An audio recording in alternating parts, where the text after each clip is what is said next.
Hello students, grammar की practice class में फिर से आपका स्वागत है। इस क्लास में हमारे पास 10 सेंटेंसेस हैं ये, और प्रत्येक सेंटेंस में एक एक एरर है और हम उस एरर को फाइंड आउट करेंगे और उस एरर को सही करेंगे। और उस एरर को सही करने के पीछे क्या लॉजिक है वो लॉजिक भी हम देखेंगे। और प्रत्येक सेंटेंस में जो भी एरर है वो नाउन से संबंधित है। ठीक है, तो एक बार आप भी वीडियो को पॉज करके इन सभी सेंटेंसेस में एरर को फाइंड आउट कीजिए, उसको सही कीजिए, और उसके बाद जब मैं उन एरर्स को फाइंड आउट करूँ तो आप उससे मैच कर सकते हैं। तो चलिए, पहला सेंटेंस है I like poetries of Byron and Shelley. अभी सेंटेंस में देखिए इस वर्ड को, पोइट्रीज को। कुछ ऐसे वर्ड्स होते हैं जिनको हम प्लूरल नहीं लिखते हैं, हालांकि वो जब हम उनको प्लूरल फॉर्म में देखते हैं तो हमें उनमें कुछ भी गलत नहीं नज़र नहीं आता है, लेकिन वास्तव में वो गलत होते हैं। जैसे पोइट्री हुआ, ठीक है, पोइट्री होता है लेकिन पोइट्रीज कभी नहीं होता है। ज्वेलरी होता है, ज्वेलरीज कभी नहीं होता है। ठीक है, सीनरी होता है, सीनरीज कभी नहीं होता है। तो ऐसे कुछ वर्ड्स और भी हैं जिनको हम प्लूरल हालांकि देखते हैं तब तो अच्छे लगते हैं, लेकिन ये गलत होते हैं। तो पोइट्री हुआ, ज्वेलरी हुआ, ठीक है, सीनरी हुआ, इनको हम कभी भी प्लूरल फॉर्म में नहीं लिखते हैं, इनको हमेशा सिंगुलर लिखा जाता है। पोइट्री को पोइट्री ही लिखेंगे, पोइट्रीज नहीं लिखेंगे। ज्वेलरी को ज्वेलरी ही लिखेंगे, ज्वेलरीज लिखे तो गलत हो जाएगा। इसी प्रकार से सीनरी को सीनरी ही लिखेंगे, सीनरीज लिखेंगे तो गलत हो जाएगा। इस प्रकार के कुछ और भी वर्ड्स हैं जो मैंने अपने नाउन के पीछे की क्लास में डिस्कस किए थे। वो जो वीडियो है वो आप नाउन की प्लेलिस्ट है उसमें आप जाके चेक कर सकते हैं। तो यहाँ पे ये वर्ड यहाँ पे गलत है, इसको पोइट्रीज नहीं बल्कि क्या होना चाहिए था, पोइट्री। तो इसको हम पोइट्री लिखेंगे, यहाँ पे पोइट्रीज गलत है। नेक्स्ट है the manager put forward A number of criterions for the post. अब ये फ्रेज देखिए, ए नंबर ऑफ। जब भी हम ए नंबर ऑफ का यूज करते हैं, इसके बाद हम जो नाउन यूज करते हैं वो काउंटेबल नाउन होता है। हम uncountable noun a number of के बाद यूज नहीं करते हैं। ठीक है, जैसे a number of books, a number of boys, a number of computers, a number of pens. तो इस प्रकार के नाउन जो हैं हम यूज करते हैं जो कि काउंटेबल होते हैं। अनकाउंटेबल नाउन हम इसके साथ यूज नहीं करेंगे, जैसे a number of water, a number of sugar. इस प्रकार के नाउन्स हम यूज नहीं करेंगे। और जो नाउन होगा ए नंबर ऑफ के बाद वो प्लूरल होगा। तो हमें हालांकि ये नाउन देखने में तो ऐसा लग रहा है जैसे प्लूरल है, देखने में प्लूरल लग रहा है और हमें सही भी लग रहा है, लेकिन ये नाउन सही नहीं है। ठीक है, कैसे सही नहीं है? क्योंकि जो क्राइटेरियंस जैसा इंग्लिश में कोई शब्द है ही नहीं। क्राइटेरियंस जैसा कोई इंग्लिश में कोई शब्द नहीं है।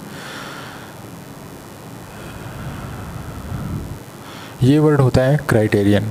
ठीक है, ये सिंगुलर वर्ड है, इसका मतलब होता है मापदंड। और अगर आप इसको प्लूरल बनाएंगे तो ये बन जाएगा क्राइटेरिया। ये शब्द बनेगा क्राइटेरिया। तो जो क्राइटेरियंस लिखा हुआ है यहाँ पे ये गलत है। इसको, इस वर्ड को प्लूरल बनाने की कोशिश की गई है यहाँ पे, लेकिन इसको जब आप प्लूरल बनाएंगे तो एस कभी नहीं लगता है।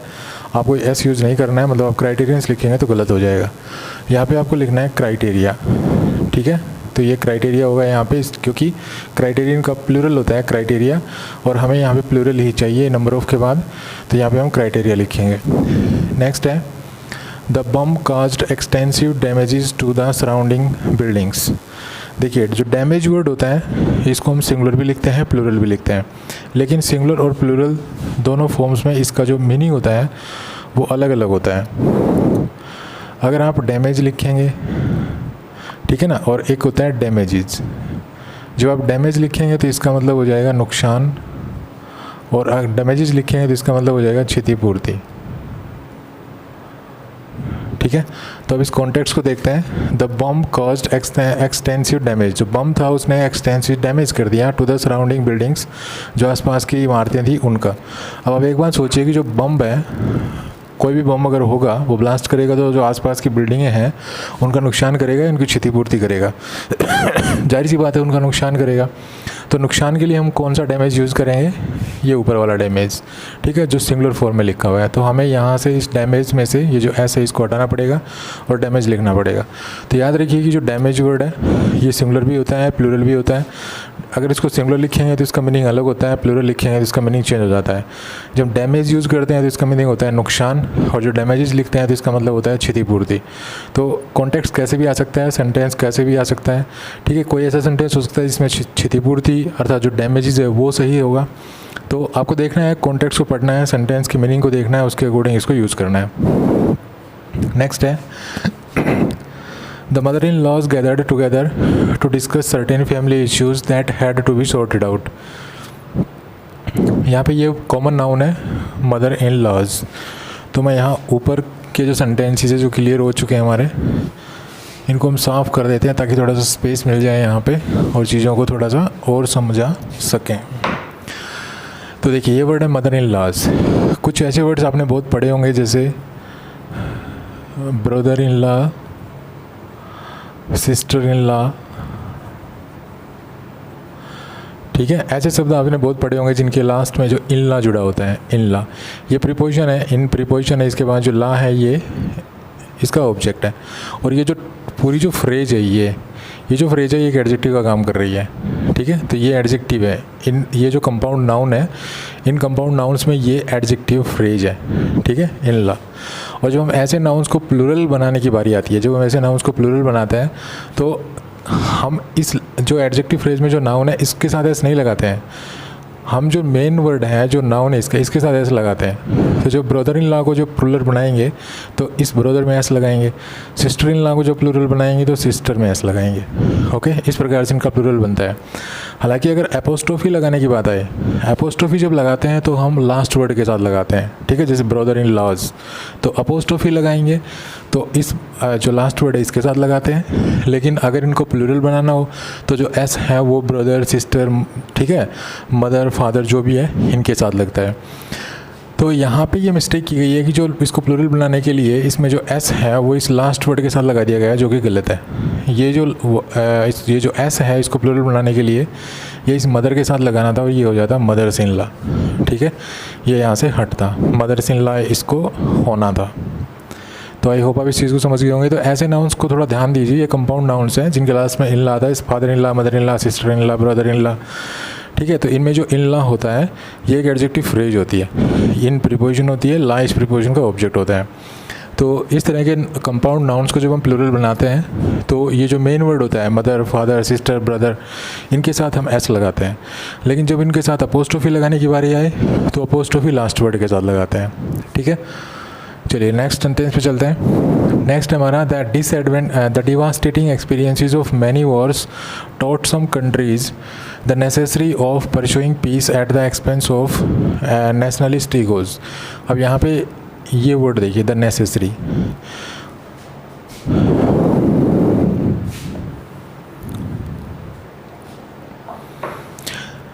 मैंने एक फ्रेज लिखी, द एक्सपेंसिव बुक, ठीक है, ये फ्रेज लिखी मैंने। तो इस फ्रेज में ये नाउन है, ये एडजेक्टिव है और ये आर्टिकल है, ठीक है। ये आर्टिकल तभी है जब ये नाउन लिख रखा है मैंने, मतलब ये जो आर्टिकल है ये इस नाउन के साथ है, इस एडजेक्टिव के साथ नहीं है। अगर मैं यहाँ से ये जो बुक है इसको हटा दूँ तो ये द ख़त्म हो जाएगा। जैसे मैं एक और एग्जांपल देखा हूँ, देखो, ही इज डैश ऑनेस्ट, ठीक है। अब ये सेंटेंस है, अगर मैं कहूँ कि आर्टिकल यूज़ करना है तो इसमें कोई आर्टिकल नहीं आएगा, ठीक है। ही इज़ ऑनेस्ट, क्योंकि ऑनेस्ट जो एडजेक्टिव है इसके साथ कभी आर्टिकल नहीं लगता है, क्योंकि आर्टिकल जो हम लगाते हैं वो किसी नाउन के साथ लगाते हैं, एडजेक्टिव के साथ आर्टिकल नहीं लगाते हैं। तो यहाँ पे कोई आर्टिकल नहीं आएगा। लेकिन मैं अगर इसके साथ मैन लिख दूँ, मतलब कोई भी नाउन लिख दूँ, मैन, सर्वेंट, ठीक है, स्टूडेंट, कोई भी अगर नाउन लिख दो इसके बाद तो यहाँ पे आर्टिकल लग जाएगा। जैसे अगर मैं लिखूँ ऑनेस्ट मैन तो यहाँ पे हो जाएगा एन ऑनेस्ट मैन, ठीक है। कहने का मतलब है कि जो आर्टिकल है ये एडजेक्टिव के साथ नहीं है, ये इस नाउन के साथ है। तो यहाँ पे जो आर्टिकल है ये इसके बाद ये एडजेक्टिव तो लिख रखा है, ऐसा नहीं है कि आर्टिकल के बाद एडजेक्टिव नहीं आ सकता, आर्टिकल के बाद एडजेक्टिव आ सकता है।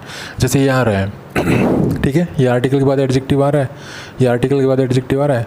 लेकिन ये आर्टिकल तभी आएगी, आर्टिकल के बाद एडजेक्टिव अगर आ रहा है तो इसके बाद नाउन आना ज़रूरी है, क्योंकि कोई भी आर्टिकल हो नाउन की वजह से ही यूज़ किया जाता है। लेकिन यहाँ पे कोई नाउन नहीं है इसके बाद, ठीक है। तो इसका मतलब इसी वर्ड को नाउन होना था। अब इसको अगर नाउन होना था तो नेसेसरी तो एक एडजेक्टिव होता है, इसको जब नाउन बनाएंगे इसको तो इसको बनाएंगे नेसेसिटी, ठीक है। तो इसको नेसेसरी नहीं लिखेंगे, नेसेसिटी लिखेंगे। नेक्स्ट है, in times of crisis the Bhagavad Gita gives light and guide to the mind tortured by doubt and torn by conflict of duties. अब यहाँ पे देखिए, एंड एक कोऑर्डिनेट कंजक्शन है।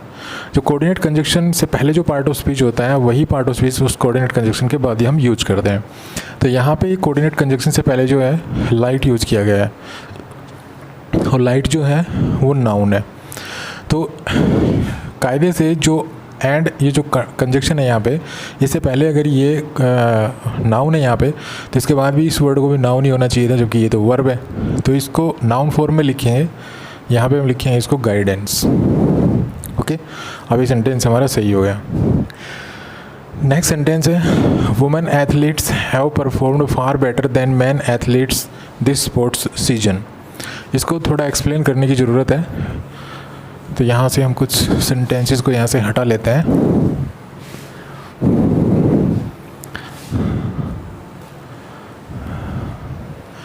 ठीक है, चलिए अब यहाँ पे इस वर्ड को देखिए, वुमेन एथलीट्स। ठीक है, यहाँ पे देखिए मैन एथलीट्स। तो देखिए कुछ कंपाउंड नाउन ऐसे होते हैं जैसे जिसमें मैन और वुमेन होते हैं शुरू में। ठीक है, जैसे मैन ड्राइवर,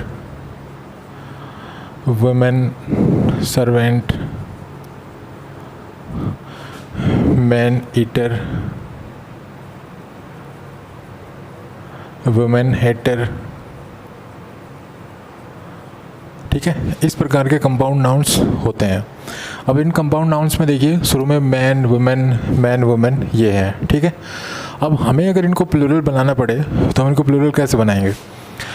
तो कुछ कंपाउंड नाउन्स तो ऐसे होते हैं जिनमें मैन वुमेन होता है इस प्रकार से, और उनको जब हम प्लूरल बनाते हैं तो दोनों को प्लूरल बनाना पड़ता है।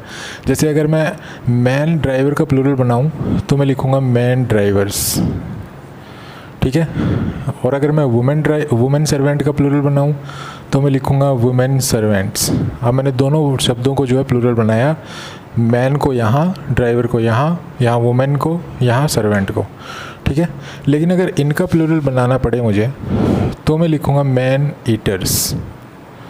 ठीक है, अब मैंने सिर्फ एक ही वर्ड को प्लूरल बनाया, इसको नहीं बनाया।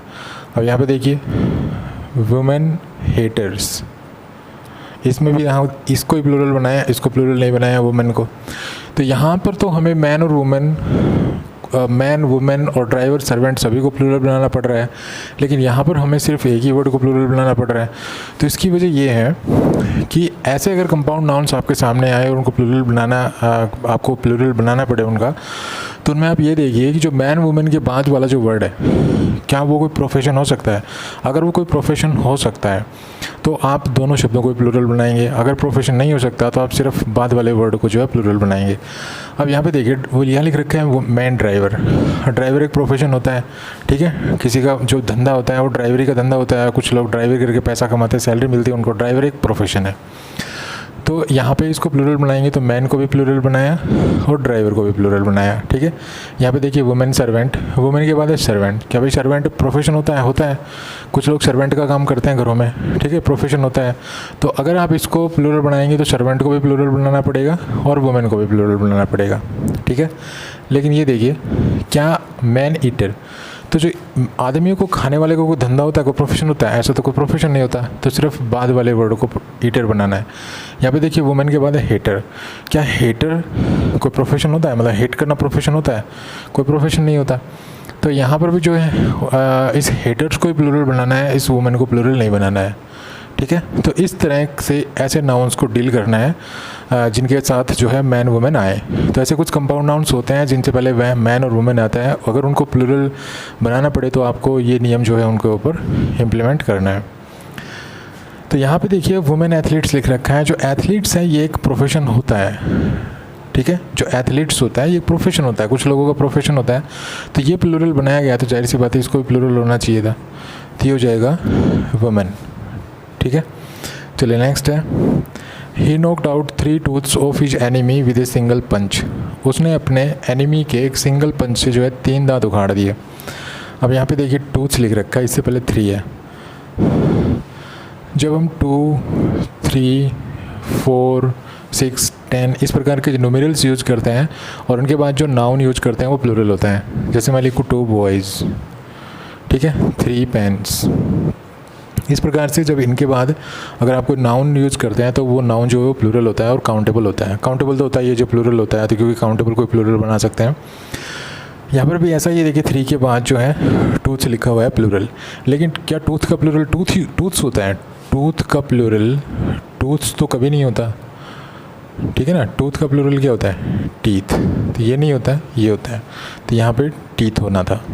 नेक्स्ट है 2 lakhs of people attended the meeting held in parade ground. अब इसको भी थोड़ा सा एक्सप्लेन करने की ज़रूरत है।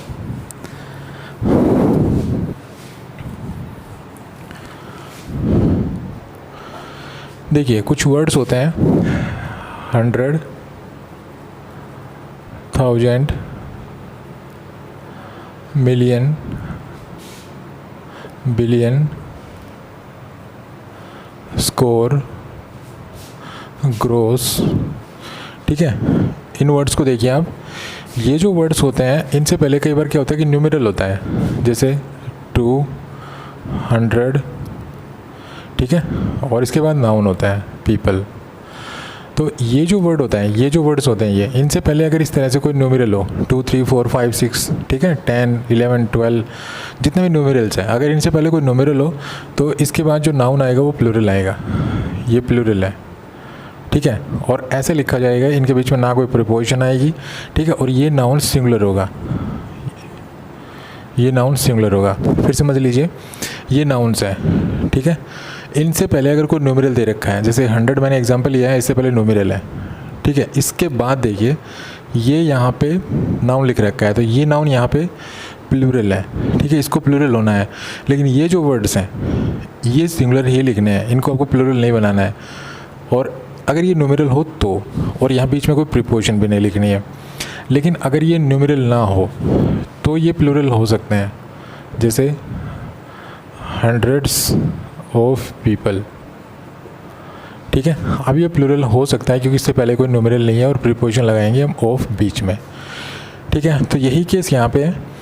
ये लैक्स लिखा हुआ देखिए, इसमें लैक्स भी शामिल कर लीजिए, लैक्स भी होता है इसमें, तो लैक्स है, इससे पहले न्यूमेरल लिख रखा है देखिए, ठीक है, तो ये प्रीपोजिशन गलत है पहली बात तो पीपल सही है क्योंकि प्लूरल है। तो इस प्रकार से 2 lakh people attended the meeting, इस सेंटेंस को ऐसा होना चाहिए था।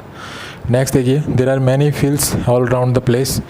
यहाँ पर जो फील्ड्स है इसका मतलब होता है गंदगी, ये जो फील्ड्स है इसका मतलब होता है गंदगी, ठीक है, और ये अनकाउंटेबल नाउन है। अनकाउंटेबल नाउन है तो इसको प्लूरल नहीं होना चाहिए, ठीक है, कायदे से अगर इसको प्लूरल नहीं होना चाहिए क्योंकि अनकाउंटेबल नाउन है तो उनको तुम काउंट कर ही नहीं सकते, तो प्लूरल कैसे बनेंगे। तो यहाँ पे ये गलती है एक तो, क्योंकि ये प्लूरल नहीं होता है, इसको हम फिल्थ लिखते हैं, तो ये यहाँ पे मिस्टेक है, इसको ये अनकाउंटेबल है तो इसको प्लूरल नहीं होना चाहिए। दूसरी बात, अगर ये अनकाउंटेबल है तो मैनी भी नहीं होना चाहिए इसके साथ, यहाँ पर इसके साथ होना चाहिए मच, ठीक है, क्योंकि जो अनकाउंटेबल नाउन्स होते हैं, देखिए मैनी हम जो यूज करते हैं, आपने पढ़ा होगा कि मच और मैनी का कंसेप्ट पढ़ा होगा। मच और मैनी का क्या कंसेप्ट है, देखिए मच और मैनी, मच के बाद हम अनकाउंटेबल नाउन यूज कर सकते हैं, जैसे मच शुगर, मच वाटर, ठीक है, मच ऑयल, मच मनी, इस प्रकार अनकाउंटेबल नाउन हम यूज़ कर सकते हैं मच के साथ। लेकिन मैनी के साथ हम काउंटेबल नाउन यूज़ करेंगे, जैसे मैनी बुक्स, मैनी स्टूडेंट्स, ठीक है, मैनी बॉयज़, मैनी गर्ल्स, इस प्रकार। तो यहाँ पे क्योंकि अनकाउंटेबल नाउन है तो मैनी तो यूज हो ही नहीं सकता, तो इसके साथ हम क्या यूज़ करेंगे, मच। तो ये थे हमारे 10 सेंटेंसेस जिसमें हमने देखा कि क्या क्या एरर हैं और उन एरर्स को सही करने के पीछे क्या लॉजिक था वो भी मैंने आपको बताया। तो thanks for watching this video, happy learning, bye bye.